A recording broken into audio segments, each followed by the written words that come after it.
हरियाणा में कांग्रेस के बड़े नेताओं की बीजेपी के साथ सेटिंग के आरोप लगातार लगते रहे हैं। पहले लोकसभा चुनाव, उसके बाद विधानसभा चुनाव और अब नगर निगम के चुनाव में भी ये साफ हो गया है कि बीजेपी के साथ कांग्रेस का एक बड़ा नेता लगातार सेटिंग कर रहा है। उसकी नीयत खराब है और यही वजह है कि वो जहां कांग्रेस का बंटाधार कर रहा है तो साथ साथ बीजेपी की उससे पोबार हो रही है। नगर निगम चुनाव में आज भूपेंद्र हुड्डा खेमे के 5 नेताओं ने करनाल में खेला कर दिया। उन्होंने कांग्रेस छोड़कर बीजेपी ज्वाइन कर ली। मुख्यमंत्री नायब सैनी की अगुवाई में ये 5 नेता बीजेपी में शामिल हो गए हैं। यानी करनाल में एक बार फिर से साबित हो गया है कि भूपेंद्र हुड्डा कांग्रेस के नैया डुबो रहे हैं और बीजेपी के साथ सेटिंग का खेल खेल रहे हैं। आज बीजेपी के कौन कौन से नेता कांग्रेस में शामिल हुए हैं, उसका करनाल नगर निगम के चुनाव पर क्या इम्पैक्ट पड़ा है और अब चुनाव में क्या होगा और इस सारे प्रकरण में कौन सा नेता एक्सपोज हुआ है, ये जानने के लिए आज की इस खरी खरी खबर को गौर से देखिए।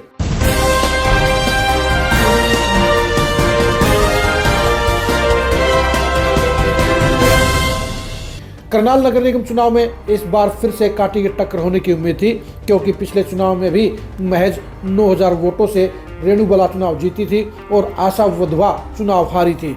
ऐसा लगता था कि 10 साल की नेगेटिविटी इस बार रेणुबाला गुप्ता को भारी पड़ेगी और कांग्रेस को फायदा होगा और कांग्रेस यहां पर उलटफेर कर सकती है। लेकिन ऐसा होने की बजाय उल्टा सारा प्रकरण हो गया है, क्योंकि बीजेपी जहां मजबूती से चुनाव लड़ रही है तो वहीं पर आज कांग्रेस के 5 बड़े नेताओं ने पार्टी से बगावत कर ली और बीजेपी ज्वाइन कर ली।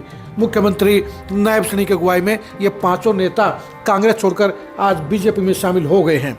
खास बात यह है कि 5 के 5 नेता ही पूर्व सीएम भूपेंद्र हुड्डा खेमे के साथ जुड़े हुए हैं। सबसे पहला नाम है त्रिलोचन सिंह का। त्रिलोचन सिंह करनाल की पॉलिटिक्स में बड़े चेहरे माने जाते हैं। उनको कांग्रेस पार्टी ने 2 बार विधानसभा का चुनाव भी लड़ाया और उन्हें नगर निगम या स्थानीय निकाय चुनाव के लिए कैथल का सह प्रभारी भी बनाया गया था। लेकिन आज वही त्रिलोचन सिंह पार्टी को ठेंगा दिखाते हुए बीजेपी में शामिल हो गए हैं। त्रिलोचन सिंह का बीजेपी में शामिल होना एक बड़ी घटना कही जाएगी। खुद त्रिलोचन सिंह ने कांग्रेस छोड़ने और बीजेपी ज्वाइन करने के बारे में क्या कहा है, ये भी आप जरा गौर से सुनिए। समझाने आए थे क्या इसमें क्या पूरी बात क्या लगती है? मैंने आधा घंटा का टाइम मांगा था उनसे, भी मेरे को आधा घंटा तो सोचने का, भी मैं उन्होंने जो समझाया मेरे को उसके बाद मैंने कहा मैं आधे घंटे बाद, वो कहता हम यहीं बैठे आधा घंटा, तो वो बैठे रहे। मैं देखो मेरे भाई है देवांशु बुद्धि राजा बड़ा बखूबी काम कर रहा है, मनोज वधवा से मेरी कोई नाराजगी नहीं थी, लेकिन राजनीतिक तौर पर हरियाणा के लीडरों से मेरी कोई नाराजगी नहीं, ना हुड्डा साहब से, उदय मानना, ना शैलजा, रुपिंदर, किसी ने कोई नाराजगी नहीं। लेकिन आज कांग्रेस खत्म होने जा रही है। कांग्रेस वो कांग्रेस नहीं रही जिसके लिए इंदिरा गांधी जी ने अपना खून बहाया था, राजीव गांधी जी ने देश की एकता खंडन, वो कांग्रेस खत्म हो चुकी है। जब वो कांग्रेस खत्म हो चुकी है तो हम कांग्रेस विचारधारा से अलग हट चुका समाज, तो फिर ऐसे में हमने समाज के साथ रहना पड़ेगा। समाज के लोगों के काम नहीं होते, लीडर हमारी बात नहीं पूछते। इस मौके में हम जाए तो जाए कहाँ? आप तो 40 साल पुराने कांग्रेसी हैं, 2 बार पार्टी ने आपको टिकट दिया, आपको चेयरमैन बनाया, अल्पसंख्यक आयोग का चेयरमैन बनाया। 1982 में मैंने चुनाव लड़ा था। ये प्रवीण शर्मा जी उसमें समय मेरे साथ थे। 1982 से अब तक मैं कांग्रेस में रहा, ईमानदारी से रहा। अभी जो चुनाव हुआ सुमिता सिंह वाला, आखिरी दिन मेरे को धमकाया गया सरकार बनने जा रही है, कल को मत कहना, ये मत कहना कल को एंट्री बैन हो जाएगी। उसके बाद मैं क्या, दीपेंद्र हुड्डा का फोन आया था? नहीं, मैं माफी चाहूंगा, दीपेंद्र हुड्डा अभी भी आए थे, उड़े भांजे का भी आया। चलो किसी बड़े नेता में है। अभी तो सीएम सब यहाँ आ रहे हैं मेरी पत्नी का हालचाल जानने के लिए। ये अंडरस्टूड है, देखो मैं ऐसे करूँ उसका फैसला, ये अंडरस्टूड है। जब वो आ रहे हैं तो इसी मकसद के लिए आ रहे हैं। आप नॉमिनेशन भरवा रहे थे रातों रात, क्या हुआ? रात को कांग्रेसी और सुबह उठे तो बीजेपी? नहीं, रातों रात मन बदलते देर नहीं लगती। 1 मिनट में आदमी कहाँ के कहाँ पहुँच जाता है। 1 मिनट के बाद आदमी के ऊपर कई तरह इल्जाम लग जाते हैं, है ना, इसलिए कुछ नहीं पता होता। त्रिलोचन, जनता कह रही है, जनता की आवाज उठाने के लिए आप सड़कों पे रहे हैं, बड़े आंदोलन करे हैं, अब आप भाजपा में चले जाएंगे, सरकार में रह के कैसे आवाज उठाएंगे? देखो जी, रिटायरमेंट भी तो होती है कभी जिंदगी की। अच्छा, रिटायर हो गए क्या? हाँ, रिटायरमेंट हो गया, हम आप सड़कों में नहीं रहेंगे, मुद्दे नहीं उठाएंगे। भाजपा अगर बढ़िया काम कर रही है, करेगी तो उसकी तारीफ करेंगे। अगर भविष्य में नहीं करेगी तो फिर सड़कों पे आ सकते हैं, क्योंकि भाजपा भी सकती भी हमारे को मुद्दे, जगमोहन जी आज आए थे, वो कह रहे हैं हमारे पास अपने मुद्दे उठाओ, हमारे पता लगे तो हम उनके समक्ष मुद्दे उठाएंगे। मेन तो काम है करनाल का विकास, मेन काम है लोगों की सुनवाई, मेन काम है रोजगार। वो जब वो आश्वासन दे रहे हैं हम करेंगे तो उनके साथ त्रिलोचन सिंह को मनाने के लिए उनके घर पर गए कांग्रेस के प्रत्याशी मनोज वधवा ने नाकाम रहने पर इसके बारे में क्या कहा, ये भी आप जरा गौर से सुनिए। हर व्यक्ति को जो हमारे पार्षद के लिए चुनाव लड़ने जा रहे हैं, चाहे हमारे पार्टी के वरिष्ठ नेता हैं, उनको तरह तरह के प्रलोभन देने का काम कर रही है। हालांकि हम अभी त्रिलोचन सिंह जी के पास आए थे, हमारे बहुत पार्टी के सीनियर नेता हैं और कहीं ना कहीं पार्टी ने उनको अल्पसंख्यक आयोग का चेयरमैन भी बना के रखा और कई सालों से पार्टी के संयोजक भी रहे हैं। न जाने क्या उनको कहा गया है या क्या उनको आश्वासन दिया गया है, उन्होंने कांग्रेस पार्टी का छोड़ने का निर्णय लिया है। देखिए, आज जो मैं चुनाव के दौरान आपके सामने कहता हूँ, जनता के बीच में, धन बल वर्सेस जन बल। आज बीजेपी पार्टी हर तरीके का हथकंडा अपनाने का काम कर रही है और जिस तरह से वो लालच देकर हमारे परिवार को तोड़ने का काम कर रही है, अब या तो वो डरे हुए हैं। अब आप वो बातें कुछ कर रहे थे कि हम चुनाव नहीं जीतने देंगे। अगर इस तरीके की परिस्थिति है तो फिर इस तरीके की कार्रवाई करने का क्या मतलब बनता है? अगर हमारी पार्टी से इनके साथ साथ अशोक खुराना भी बीजेपी में शामिल हो गए हैं। अशोक खुराना भी कांग्रेस की पंजाबी पॉलिटिक्स के बड़े चेहरे माने जाते हैं। उनका करनाल में अपना रसूख भी कहा जाता है, लेकिन आज वो भी पार्टी की उम्मीदों को तोड़ते हुए ऐन मौके पर बीजेपी में शामिल हो गए हैं। अशोक सुकीजा ने कांग्रेस छोड़कर बीजेपी में शामिल होने को लेकर क्या कहा है और उनकी किनसे बात हुई है, ये भी आपको गौर से सुनना चाहिए। माने आप इस चीज को लेकर? देखिए, वो आए कहने के लिए भाई आप बीजेपी में ना जाओ, लेकिन मैंने उनको यही कही जो मैं फैसला मैंने कर लिया, मैंने फैसला अटल है, मैं उसमें कोई बदलाव नहीं। अगर मैं क्या तुम कल सुबह आ जाते, मैं परसों से उनको पता है कि मैं घर हूँ और मैं बोल के आया था उनको घर पे, दीपांशु की जब टिकट अनाउंस हुई ना मेयर की, तुम वहीं बैठे थे, हम एमसीओ की लिस्ट बना रहे थे, सारी तैयारी कर रहे थे। नमस्ते करके आए थे आप? हाँ, आप भी शायद वहीं पर थे, तो मैं उनको नमस्ते मिल के आया था। मैं कहा अच्छा अलविदा, मैं खुल के क्या था। और मैंने कुछ समय पहले भी कह दिया था, स्मिता सिंह जी घर जब मीटिंग बुलाई गई थी, उसमें गाबा जी थे, मैं था और ये मनोज जी थे, भाई बताओ किसने लड़ना है किसने नहीं। मैंने कहा थी मैंने लड़ना है, मेरा एक पुराना सपना है, मैं और काफी समय से आप देख रहे हैं कि मैं मेयर की तैयारी कर रहा था और मेरी एक इच्छा थी अपने एक और पहचान बनाने की, और मैंने जितना था मैंने मतलब पूरी हर तरह से संभव तैयारी करके दी। बताया कि टिकट ना मिलना सिर्फ कारण नहीं है, कोई और भी कारण है? नहीं, और कारण टिकट का मेन कारण टिकट का और कारण जो भी थे उसको तो मैं काफी समय से वो उसको कर ही रहे थे। कितने लोगों के साथ जा रहे हैं बीजेपी में? बीजेपी में जो मेरे साथी हैं सारे, अभी देखो वो 10 बजे पता लगा अनाउंस हुआ है, हाँ। उस समय से लगातार अभी और साथियों को सबको कांटेक्ट करने फोन आए थे। त्रिलोचन सिंह जी का मुझे नहीं पता, लेकिन ये पता लगा उनके घर सीएम साहब जा रहे हैं।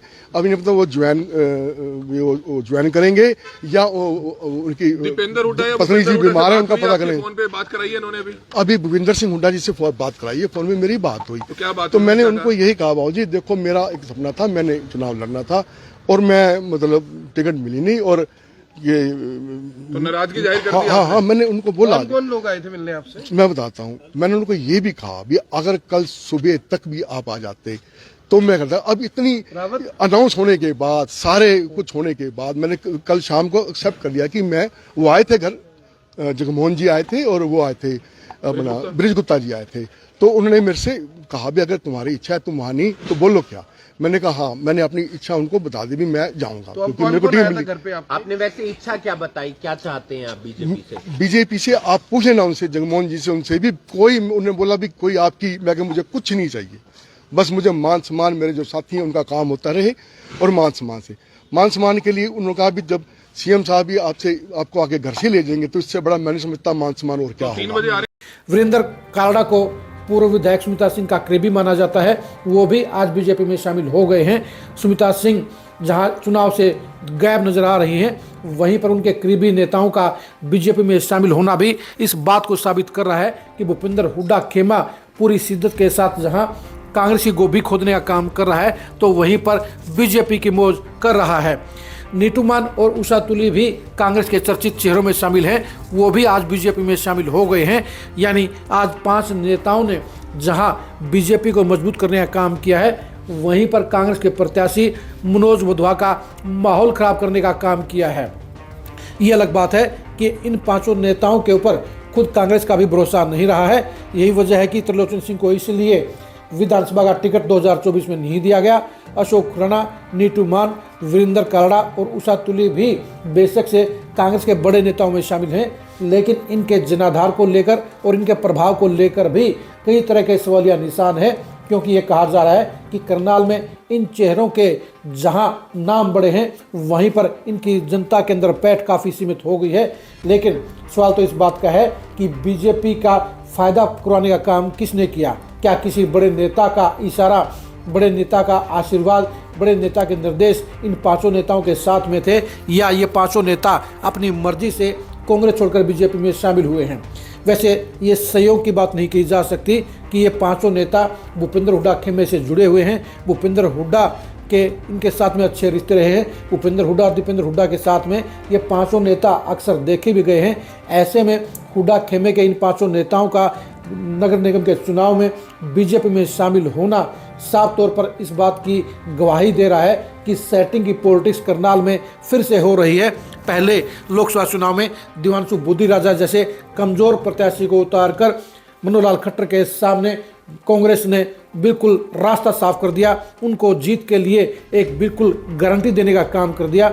उसके बाद विधानसभा चुनाव में भी सुमिता सिंह को चुनाव लड़ाकर साफ तौर पर यह दिखा दिया गया कि बीजेपी के लिए वहाँ चुनौती नहीं है। बाई इलेक्शन में भी नायब सैनी के सामने जहां त्रिलोचन सिंह चुनाव लड़ रहे थे, तो वहां पर कांग्रेस के हुड्डा समर्थक नेताओं ने कोई भी मेहनत करने का काम नहीं किया। यानी नायब सैनी को भी बम्पर जीत दिलाने में इनका पूरा योगदान रहा। अब नगर निगम के चुनाव में करनाल में एक बार फिर से खेला हुआ है और हुड्डा खेमे ने जहां अपनी पार्टी की पीठ में छुरा घोंटने का काम किया है, वहीं बीजेपी को बम्पर फायदा पहुंचाने का प्रयास किया है। अब ये देखने की बात यही रहेगी कि कांग्रेस के प्रत्याशी मनोज वधवा इस नुकसान को कैसे झेलते हैं, इस खराब हुए माहौल को कैसे ठीक करते हैं और अपने चुनाव को किस तरह से पटरी पर लाने का काम करते हैं। वैसे रेणुबाला गुप्ता को इस पार्टी बदल से, इस फेरबदल से, इस पाला बदल से पूरा फायदा हुआ है और उनके लिए माहौल पहले से ज़्यादा पॉजिटिव हो गया है। यानी जो सीट बीजेपी के लिए